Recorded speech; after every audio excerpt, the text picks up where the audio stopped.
तो hello students.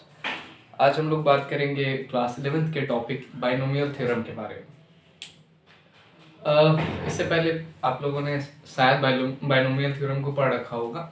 मैं यहाँ एक छोटा सा रिवीजन चाहता हूँ उन बच्चों के लिए जिनकी डिमांड है, ताकि हम क्लास 11th की बाइनोमियल थ्योरम को एग्जाम से पहले एक छोटा सा क्विक रिवीजन कर लें, ताकि हम उन क्वेश्चंस को जरूर टैकल कर पाएं जो बहुत इंपॉर्टेंट है एग्जामिनेशन पॉइंट ऑफ व्यू से।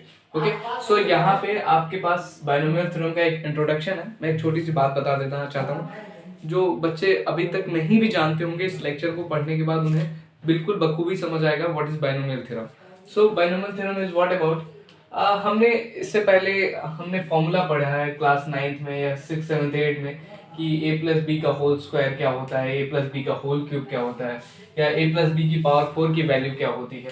ठीक है, सो हम इस इंट्रोडक्शन को ध्यान में लेके चलते हैं। और हम किसी दो नंबर a और a प्लस बी की पावर 0 अगर हम देखें तो उसकी वैल्यू 1 आती है। हम जानते हैं किसी भी वेरिएबल की पावर 0 होगी तो वो किसी भी नंबर की पावर 0 होगी तो उसकी वैल्यू 1 आएगी, और किसी नंबर की पावर 1 है तो वो नंबर एज इट इज आ जाएगा। स्क्वायर का फॉर्मूला हम जानते हैं, a square plus 2ab plus B square. इसी तरह ए प्लस बी का होल क्यूब का फॉर्मूला हम जानते हैं, a cube plus 3a square b plus 3b square है प्लस बी क्यूब। ये इंपॉर्टेंट है, इसे नोट डाउन कर लो बच्चों।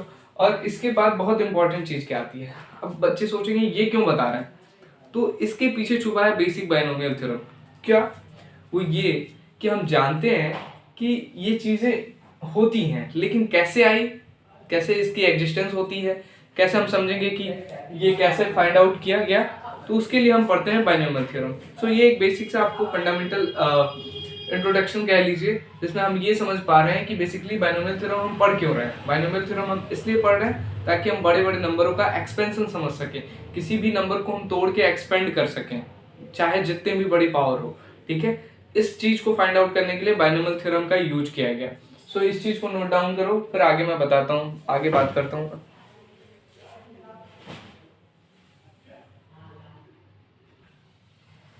ओके, तो बच्चों यहाँ पे दो नए टर्म आते हैं, और वो दो नए टर्म क्या है? इंडेक्स और कोफिशिएंट ऑफ वेरियस टर्म। ठीक है, इंडेक्स क्या होता है? बेसिकली किसी भी नंबर की पावर जो होती है वो उसका इंडेक्स होता है। ऐसे भी हम जानते हैं, क्लास 9th में हम पढ़ चुके हैं, इंडेक्स एंड एक्सपोनेंशियल नंबर्स।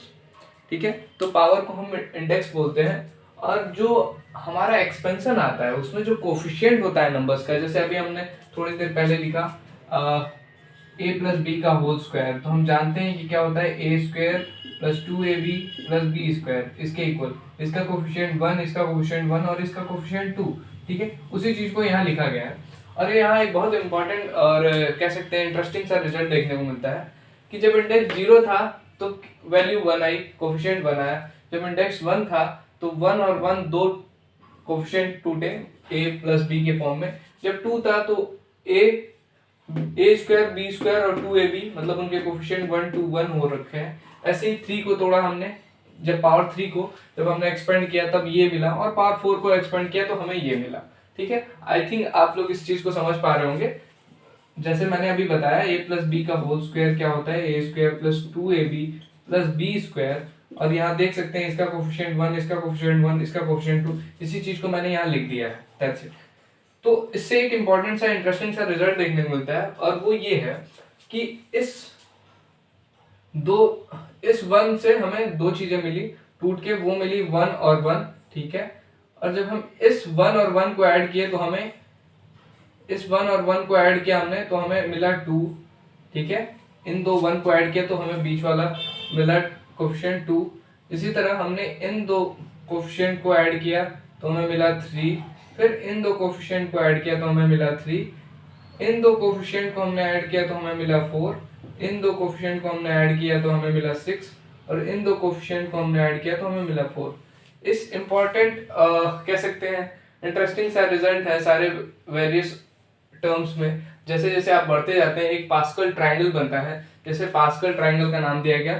ठीक है, तो ये एक इम्पॉर्टेंट पॉइंट था जो कई बार आपसे पूछ देता है, आपको जानना चाहिए कि व्हाट इज पास्कल्स ट्रायंगल। तो पास्कल्स ट्रायंगल क्या होता है, हमने डिफरेंट डिफरेंट इंडेक्स लिए और उनके कोफिशिएंट लिखते गए, और उन कोफिशिएंट में एक रिलेशन हमें दिखता गया उसे हम कहते हैं पास्कल्स ट्रायंगल। ठीक है, इतना नोट डाउन करो। इसके बाद जो हमारा मेन पॉइंट स्टार्ट होगा, जो जहां से इस चैप्टर की स्टार्टिंग होगी, वो होगा binomial theorem for positive integral index. ठीक है, तो वीडियो को लास्ट तक देखना है, इस पॉइंट को नोट डाउन कर लो, ये आपके बुक में भी मिल जाएगा। ओके बच्चों, तो अब बड़ा इंपॉर्टेंस है, यहाँ से कह सकते हैं आप चैप्टर की स्टार्टिंग होती है। क्या होता है, अगर हम बायनोमियल थ्योरम किसी भी पॉजिटिव इंटीग्रल इंडेक्स के लिए निकाल रहे हैं, मतलब अब हमें यहाँ से कोफिशिएंट, यहाँ से हम एक्सपेंशन सीखेंगे। ठीक है, तो अगर हमारे पास कोई टर्म दी हुई है a plus B power n type की, और हमें उसका एक्सपेंशन करना हो, और वो n क्या हो, एक नेचुरल नंबर से हो, और a और b कोई नंबर दिया हो, तो हम उसका एक्सपेंशन कुछ ऐसे करेंगे, nc0 a power n b power 0। देख रहे हो, nc0 है, 0 से स्टार्ट हो रहा है, और a की पावर n से शुरू हो रहा है, b की पावर 0 से शुरू हो रहा है। nc1 a power n minus 1, अब a से एक एक पावर कम होनी शुरू होगी, और b में एक एक पावर बढ़नी शुरू होगी। nc2 a power n minus 2 b square plus dash dash dash ncn minus 1 a power 1 b power n minus 1, फिर ncn a पावर 0 और b पावर n के इक्वल हो जाएगी वैल्यू। क्या देख रहे हो आप, इंटरेस्टिंग सा रिजल्ट, कि यहाँ a पावर n से शुरू हो रहा है और b पावर 0 से शुरू हो रहा है। ठीक है, और a पावर n माइनस, एक एक पावर a की कम होती जा रही है और b की पावर बढ़ती चली जा रही है, और ये कहाँ से कहाँ तक जाएगा, nc0 से लेके ncn तक। ठीक है, तो इस चीज को हमने इस समेशन के फॉर्म में लिख दिया। अगर हम इस रिजल्ट को ऐसे याद रखना चाहें, a plus B power n equal to nothing but r0 से लेके 1 n तक, और ncn a power n minus r b power r के इक्वल होगा। ठीक, अभी किसी बच्चे ने कहा कि सर ये तो बहुत बढ़िया बात बता दी आपने, a plus B power n, अगर हमसे क्वेश्चन में पूछ दे कि a माइनस बी की पावर n बताएं, तो हम क्या कर सकते हैं? तो करना कुछ नहीं है, रिजल्ट सेम ही होगा, बस जहां जहां ऑड टर्म बन रही है, जैसे nc1 nc3, वहां पे क्या होगा, निगेटिव टर्म आ जाएगा, वहां प्लस की जगह माइनस साइन शुरू होगा। ठीक है, तो उसका रिजल्ट ये है, उस रिजल्ट को भी यही इंक्लूड कर लो आप लोग, ताकि इसे याद रखें, इसे याद रखें। अभी हम क्वेश्चन से बहुत इजीली इस चीज को याद रख पाएंगे, बहुत आसान सा टॉपिक है और बहुत ही आसान एक्सपेंशन होने वाला है। बस वीडियो को लास्ट तक देखो, और ये वीडियो बहुत ही यूजफुल होने वाला है। वीडियो को मैंने 2 लेक्चर में डिवाइड किया है। पहले लेक्चर में हम लोग जनरल बायनोमियल थ्योरम के एक्सपेंशन सीखेंगे, और दूसरे में हम लोग जनरल टर्म के बारे में या आरएफ टर्म के बारे में बात करेंगे, और वही हमारी लास्ट एक्सरसाइज होगी। हम लोग 2 टॉपिक्स में डिवाइड करते हैं बायनोमियल थ्योरम को, और 2 लेक्चर में डिवाइड करते हैं। तो ये वीडियो और इसके बाद एक वीडियो और आएगा, और बायनोमियल थ्योरम खत्म हो जाएगा, और उतना आपके क्लास 11th के लिए बहुत ज्यादा होगा। आप उतना पढ़ के जाओ, उतना लगा के जाओ, आपका 11th का पेपर बायनोमियल थ्योरम छूटेगा नहीं आपसे कुछ भी। ठीक है, तो ये नोट डाउन करो।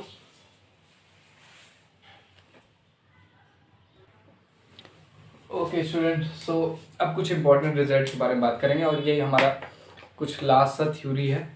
थ्योरी पार्ट यहाँ से खत्म होगा, और इसके बाद हम लोग क्वेश्चंस करेंगे, और वो क्वेश्चंस करेंगे जो काफ़ी इंटरेस्टिंग होंगे और आपके एग्जाम के पॉइंट ऑफ व्यू से बहुत यूजफुल होंगे। ओके, तो कुछ इंपॉर्टेंट रिजल्ट क्या कहते हैं, एंड ये देखिए, जो भी रिजल्ट अभी हम बात करने जा रहे हैं, ये बेसिकली है कॉम्बिनेशन का। आप लोगों ने एक चैप्टर पढ़ रखा होगा ऑलरेडी, परमुटेशन कॉम्बिनेशन। अगर नहीं पढ़ा तो आप कमेंट में हमसे उस बारे में पूछ सकते हैं, और आपके लिए मैंने लेक्चर्स बना रखे हैं परमुटेशन कॉम्बिनेशन से रिलेटेड भी, आप वो भी जाके देख सकते हैं प्लेलिस्ट में। ओके, तो यहाँ से देख लो रिजल्ट क्या है, nc0 nc1 plus ncn dash dash dash ncn तक के टर्म का सम क्या होता है, 2 पावर n होता है।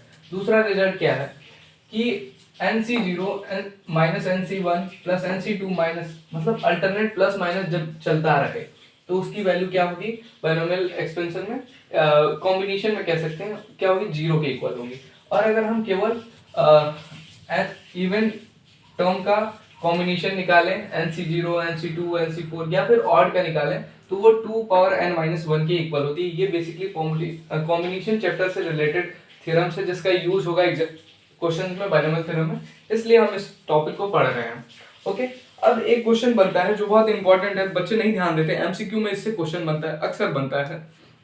बहुत इजी से बात है, अगर आपको फॉर्मूला याद रहा तो आप लगा ले जाओगे, और नहीं याद रहा तो फिर आप छोड़ दोगे, कोई मतलब नहीं है। तो बहुत आसान क्वेश्चन को जरूर पहले कैच करना चाहिए, जो कि 1 नंबर में आएगा ही आएगा आपके एमसीक्यू में।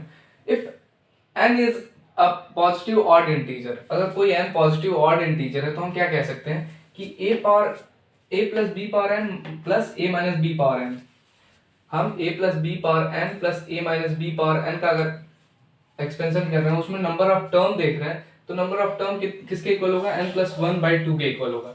या फिर a plus B power n minus a minus B power n, इन इस टर्म या इस टर्म दोनों का अगर हम number of terms find out करना चाहें तो n प्लस 1/2 के इक्वल होगा।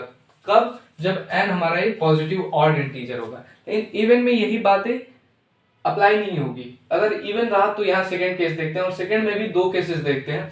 अगर n हमारा इवन रहा तो a plus B power n plus a minus B power n का जो हम नंबर ऑफ टर्म्स देखेंगे वो क्या होगा, n/2 प्लस 1 के इक्वल होगा। यही इन दोनों का सब्ट्रैक्शन अगर देखेंगे और हमारा n जब इवन होगा तो n/2 टर्म्स आएंगे। तो ये कुछ इंपॉर्टेंट रिजल्ट और इंपॉर्टेंट टूल्स थे, वो हथियार थे जिसके बेसिस पे आप लड़ाई करोगे बाइनोमियल थ्योरम से, ठीक है, और क्वेश्चंस को टैकल करोगे।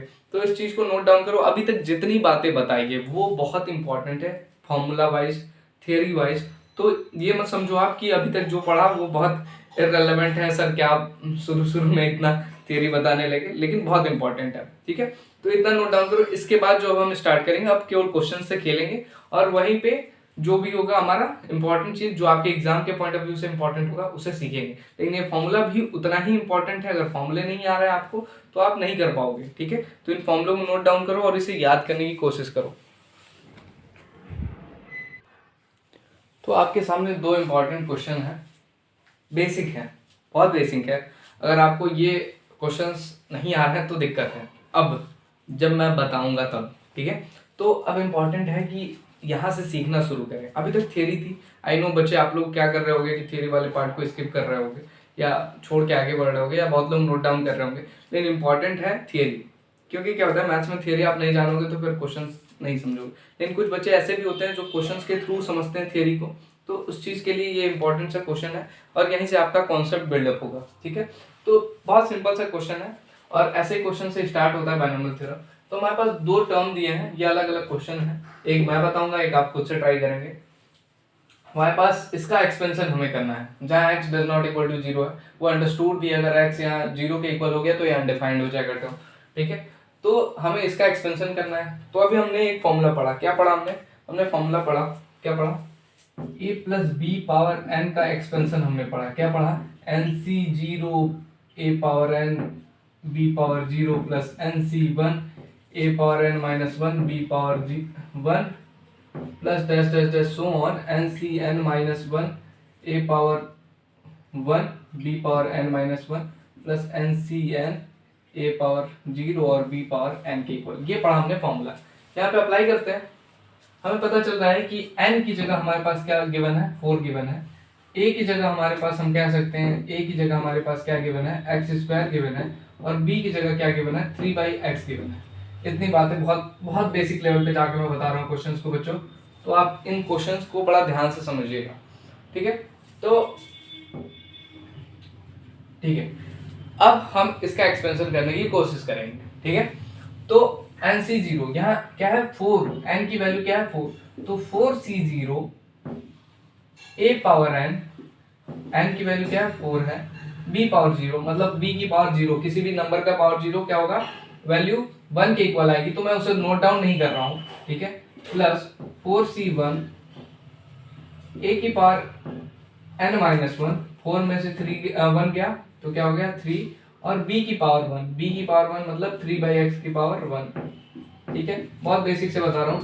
4c2 और ऐसे ही अब हम बढ़ते घटाते चले जाएंगे, a में और b में पावर बढ़ाते चले जाएंगे, ठीक है। 3/x का होल स्क्वायर प्लस 4c3, यहाँ पावर 1 होगा और यहाँ पे पावर 3 हो जाएगा, और ये कहाँ तक जाएगा बच्चों, ये जाएगा आपका ncn तक, मतलब 4c4 तक, 4c4 x² की पावर 0 b की पावर 4। अब जो इम्पोर्टेंट चीज है आपको पता होना चाहिए कॉम्बिनेशन, ठीक है। तो मैं यहाँ पे आपको कॉम्बिनेशन का फॉर्मूला लिख दे रहा हूँ। NCR का फॉर्मूला क्या होता है, factorial n upon factorial n minus r into factorial r, इतना आपको पता होना चाहिए। और आप फटाफट 4c0 4c1 4c2 4c3 और 4c4 की वैल्यू रख दोगे। क्योंकि मुझे पता है तो मैं डायरेक्ट यहाँ वैल्यू पुट करता हूँ, ठीक है। वैल्यू क्या हो जाएगी यहाँ पे, 4c0 की वैल्यू 1 हो जाएगी और ये वैल्यू क्या होगी 1 इंटू एक्स की पावर 2 इंटू 4 एक्स की पावर 8। 4c1 की वैल्यू क्या होगी, 4c1 की वैल्यू हो जाएगी 4, ठीक है। तो 4 इंटू एक्स की पावर, यहाँ 2 है और ये 3 है, तो क्या हो जाएगा एक्स की पावर 6, और यहाँ नीचे एक पावर है जो कट जाएगी, तो ये क्या हो जाएगा एक्स की पावर 5 और इंटू 3 भी कर लेते हैं, यहीं पे 3 कर लेते हैं, 4 3 जा 12, ठीक है, ओके। प्लस 4c2 क्या होता है 6 होता है, 6 इंटू एक्स स्क्वायर मतलब एक्स की पावर 4 इंटू 3/x मतलब 9/x² प्लस 4c3 की वैल्यू क्या होती है nc1 के इक्वल ही होगी ncn-1 की वैल्यू, और वो भी क्या हो जाएगी 4 के इक्वल ही आएगी। हमें एक प्रॉपर्टी पता है, क्या पता है हमें, nc1 की वैल्यू जो होती है वो ncn-1 के इक्वल होती है, ठीक है। और nc1 जो कि 4 आया था हमारे पास यहाँ, तो हमारे पास 4c3 की वैल्यू भी वही होगी, ओके। तो ये क्या हो जाएगा 4x² का x² रहेगा पावर 1 है, और यहाँ 27/x³ हो जाएगा, प्लस 4c4 की वैल्यू ncn और nc0 की वैल्यू सेम होती है, ये 1 हो जाएगा, और ये x² की पावर 0 यानी कि 1 ये भी वैल्यू होगी, और ये क्या हो जाएगा 3 की पावर 4 81/x की पावर 4, ये इसके वैल्यू कुछ आएगी, ठीक है। अब हम सबको इलेबोरेट कर देते हैं, x की पावर 8, ये क्या हो गया 12x की पावर 5, और ये क्या हो गया यहाँ से पावर 2 कटा, और ये क्या हो जाएगा 9 6 जा 54x², यहाँ पावर 2 बची है अभी 54x² प्लस यहाँ देखो यहाँ 2 और यहाँ 1 एक पावर बची है, ठीक है। और 27 इंटू 4 हम करेंगे जो कि आएगा 108 डिवाइडेड बाई x, और ये क्या हो गया 81/x की पावर 4, तो हमारा एक्सपेंशन आ गया ये, ठीक है। I hope it is visible, ठीक है। तो आपने एक क्वेश्चन लिया और उस क्वेश्चन को एक्सपेंड करने के लिए क्या क्या टूल आपको पता होनी जरूरी है, वो टूल पता होनी जरूरी थी कि आपको फॉर्मूला पता होना जरूरी था, पहली चीज। दूसरी चीज आपने सबसे पहले क्या किया, n देखा, a देखा, b देखा, फॉर्मूले में रखा, पुट किया और सॉल्व करके निकाल दिया, ठीक है। NCR का फॉर्मूला आपको पता होना चाहिए और कॉम्बिनेशन की कुछ प्रॉपर्टी पता होनी चाहिए जिससे कि आपका जो एक्सपेंशन है वो बहुत आसानी से फाइंड आउट हो जाए। जैसे हमें पता होना चाहिए कि NC0 और NCN की वैल्यू 1 होती है और NC1 और NCn-1 की वैल्यू सेम होती है, ठीक है। तो ये कुछ प्रॉपर्टी है जो आपको पता होनी चाहिए। चलते हैं moving to the next question, ठीक है बच्चों। तो आपके सामने एक नेक्स्ट क्वेश्चन है, यहाँ पे लिखा नहीं है लेकिन आपको पता होना चाहिए कि यहाँ पे जो भी हम कर रहे हैं वो एक्सपेंशन ही कर रहे हैं, ठीक है। तो बाइनोमियल एक्सपेंशन हम जानना चाहते हैं कि क्या इसका एक्सपेंशन होगा। तो अब बच्चे डर जाएंगे, यहाँ पे कहेंगे कि सर यहाँ a क्या है, b क्या है, n तो दिख रहा है, ठीक है। तो देखो आपको ना एक चीज जाननी चाहिए, कभी भी लाइफ में किसी भी प्रॉब्लम में फंसो तो आपको किसी भी प्रॉब्लम की ना बेसिक चीज पता होनी चाहिए, वो मैथ्स हो या लाइफ हो, ठीक है। तो बेसिक चीज क्या है, हमने एक फॉर्मूला पढ़ा है sir a + b power n का, हमें उसका एक्सपेंशन पता है, हम कर लेंगे। तो वो चीज को आप पकड़ के चलो, आपको पता है n की वैल्यू क्या है 4 है यहाँ गिवन है। अब हमें a और b में कंफ्यूजन है, तो हम क्या करें, इस दो टर्म को a मान लें और इसे b मान लें, ठीक है भाई, कोई इशू नहीं है, ठीक है। हाँ सर मान सकते हैं। a की वैल्यू क्या आ गई हमारे पास 1 - x के इक्वल आ गई, और b की वैल्यू क्या आ गई x² के इक्वल आ गई, ठीक है। अभी हम एक्सपेंशन करेंगे, और एक चीज और इम्पोर्टेंट चीज इसमें है जो आपको पता होनी चाहिए। स्टार्टिंग में मैंने आपको एक पहले पेज पे जब पहला स्लाइड हमने स्टार्ट किया था, जब मैंने लिखा था तो मैंने इसका एक्सपेंशन लिखा था a + b पावर 4 का एक्सपेंशन। अगर याद होगा तो चीजें आसानी से हो जाएंगी, अदरवाइज फिर इसको भी अलग से सॉल्व करके निकालना पड़ेगा जो भी टाइम टेकिंग होगा। तो आपको a + b पावर 4 तक का एक्सपेंशन आना चाहिए, ठीक है, ओके। चलो लिखते हैं। अब हमें पता है क्या सर 4c0 a की पावर 4, ठीक है, b की पावर 0 तो हम लिखेंगे नहीं। 4c1 a की पावर n-1 4 - 1 मतलब 3, और b की पावर 1, b की पावर 1 मीन्स ये, प्लस 4c2 4 माइनस, अब nc1 a power n-1 b power 1, nc2 a power n-1 मतलब 4 n-2 मतलब 4 - 2, ये क्या हो जाएगा 2, ओके, और इसकी पावर 1 बढ़ जाएगी, ठीक है। अब देखो 1-2 क्वेश्चन कर लोगे तो आपको चीजें रट जाएगी, ठीक है। अब इसकी पावर घटेगी और इसकी पावर बढ़ेगी। हाँ सर, बात तो सही कह रहे हैं, ठीक है। और 1 माइनस एक्स की पावर क्या हो जाएगी, यहाँ 0 हो जाएगी, और एक्स स्क्वायर की पावर जो होगी वो 4 हो जाएगी। ये इसका सिंपली एक्सपेंशन है। यहाँ तक आप कर दोगे तो आपको, अगर ये क्वेश्चन अगर 2-3 नंबर का है, 3 नंबर का है अगर सपोज करते हैं, तो यहाँ आपको 1-2 नंबर तो मिल ही जाएगा, 1-1.5 नंबर, 1 नंबर मिल जाएगा। अब इसके बाद के 2 स्टेप हैं वो थोड़े से बड़े हैं, जिसका रिजल्ट जिसको पता होगा वो आसानी से कर लेगा। अदरवाइज हमें 1 माइनस एक्स का फिर से अलग से एक्सपेंशन करके देखना पड़ेगा, जो कि बहुत आसान काम है, आप आराम से कर लेंगे, लेकिन टाइम टेकिंग है। हमें यहाँ रिजल्ट याद है तो हम डायरेक्ट इसका वैल्यू लिखते हैं, और हम जानते हैं NC 0 की वैल्यू क्या होती है 1, और ये 1 माइनस एक्स की पावर 4 का एक्सपेंशन हमने स्टार्टिंग में पढ़ा था, और वो क्या था 1 minus 4x plus 6x square minus 4x cube plus x power 4, ठीक है।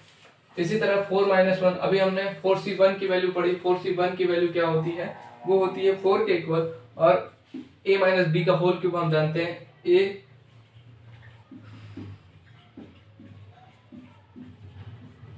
क्यूब माइनस बी क्यूब, और 3ab square plus 3b square ए। अभी हमने पढ़ा तो हमने जानते हैं हम a प्लस बी का होल क्यूब क्या होता है, a cube plus 3a square b plus 3b square A, sorry मैंने उल्टा लिख दिया, 3b स्क्वायर ए प्लस b क्यूब, ठीक है। इसी तरीके से हमने इसका भी एक्सपेंशन कर लिया। आप यहाँ बस कह सकते हैं a माइनस बी क्यूब का फॉर्मूला लगा दिया, और यहाँ फॉर्मूला नहीं कर रहा है, बेसिकली एक्सपेंशन ही कर रहे हैं, ठीक है। तो आपको इतना पता होना चाहिए। 4c1 हमने इस टर्म को लिख दिया, इस टर्म को लिख दिया, अब इस टर्म की बारी है। अच्छा, यहाँ पे एक चीज छूट रही है, वो है एक्स स्क्वायर का पावर 1, ठीक है। इसी तरह 4c2 NC2 की वैल्यू जो कि होती है 6, और a माइनस बी का फॉर्मूला हमें पता है क्या होता है, a square plus B square minus 2ab, और यहाँ x की पावर 4 ऑलरेडी बैठा है। फिर ये टर्म भी हमने लिख दिया। अब इस टर्म को लिखेंगे NCn माइनस 1, जो कि क्या होता है 4 के इक्वल ही हो जाएगा, और ये क्या होगा 1 माइनस एक्स, और ये क्या होगा x की पावर 6 प्लस NC, इसकी वैल्यू भी 4 हो जाएगी, और ये क्या 1 होगी, NCn की वैल्यू 1 होगी, और 1 माइनस एक्स की पावर 0 1 हो जाएगा, और x पावर 8 हो जाएगा, ठीक है। इतना लिखने के बाद अब बस सॉल्व करना बचा रह गया, ब्रैकेट में मल्टीप्लाई कर दो, दैट्स इट। और आंसर इसका जो है वो मैं डायरेक्ट लिख दे रहा हूँ। आंसर क्या आएगा 1 माइनस 4x, ठीक है। मैं आंसर लिख रहा हूँ डायरेक्ट, आप सॉल्व करके देखोगे इसकी वैल्यू क्या आ रही है, और मैच कराओगे क्या इतनी ही आ रही है इसकी वैल्यू।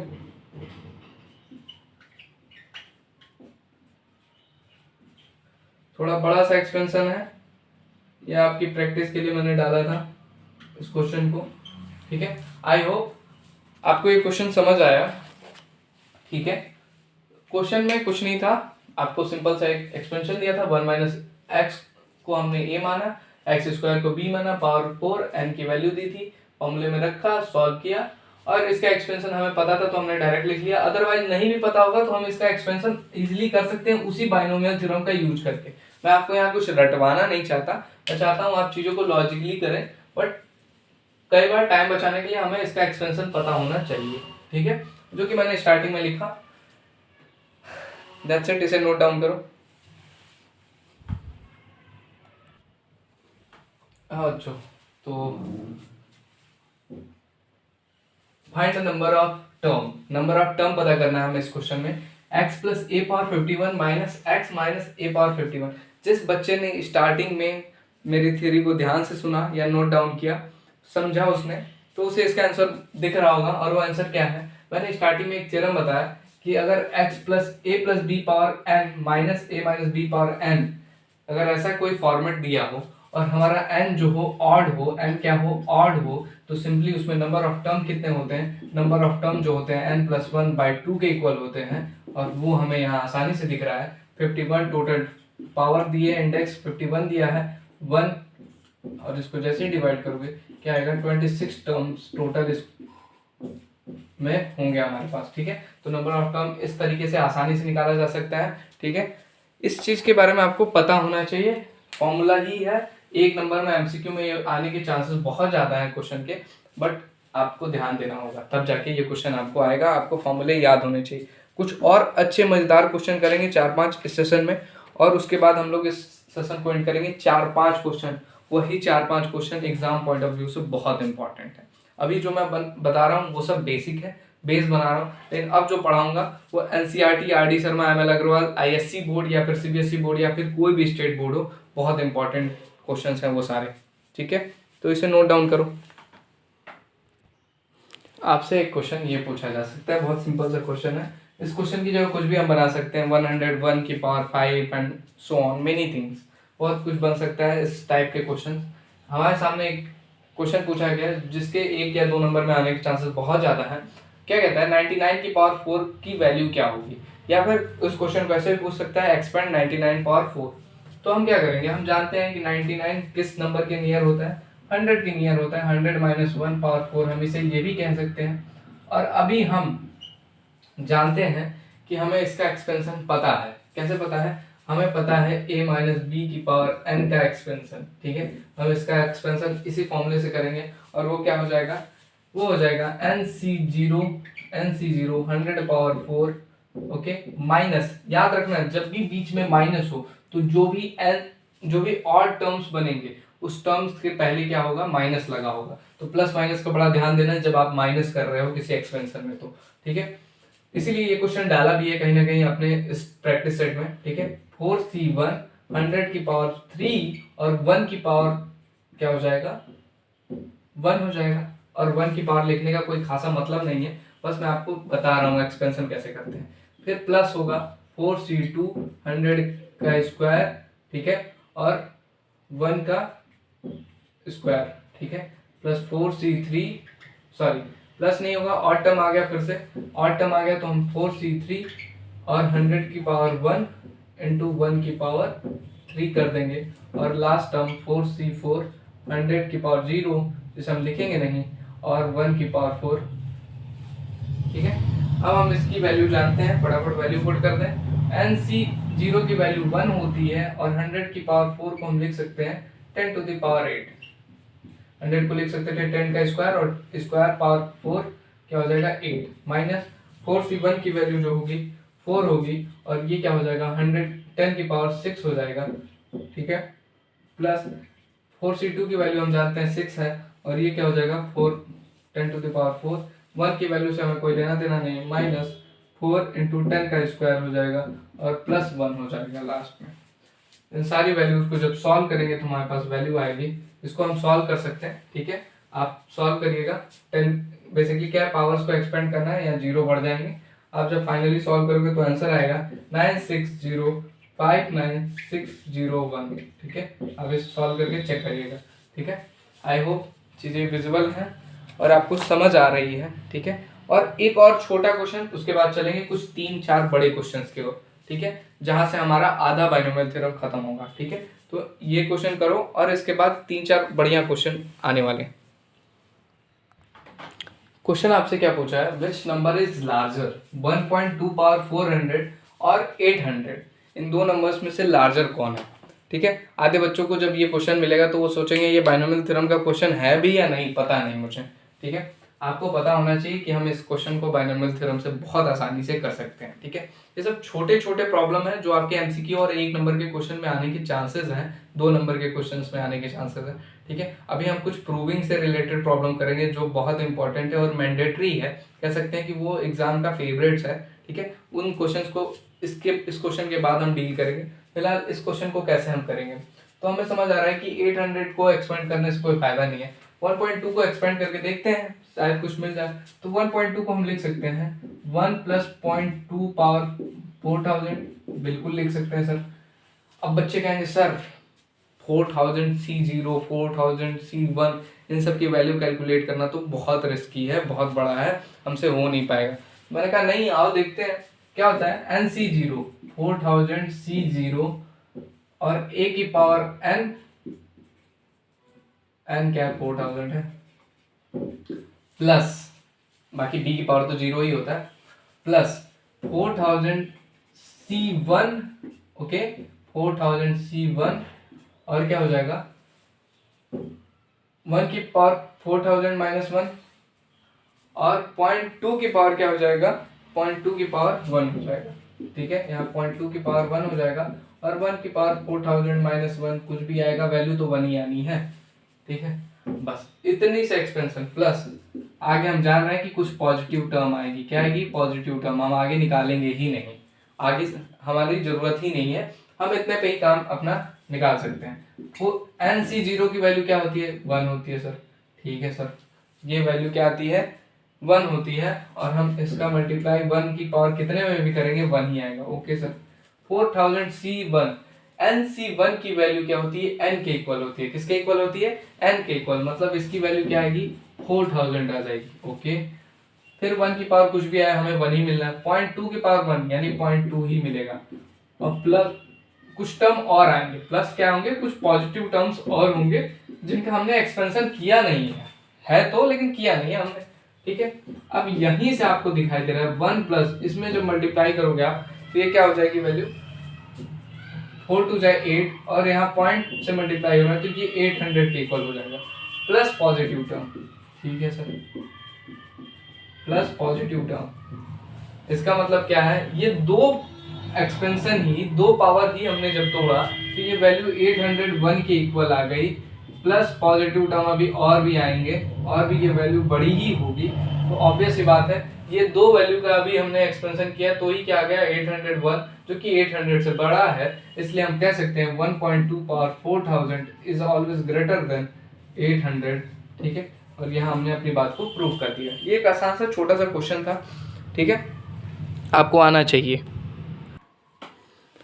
तो आपके सामने बहुत इंपॉर्टेंट क्वेश्चन है ये, ठीक है।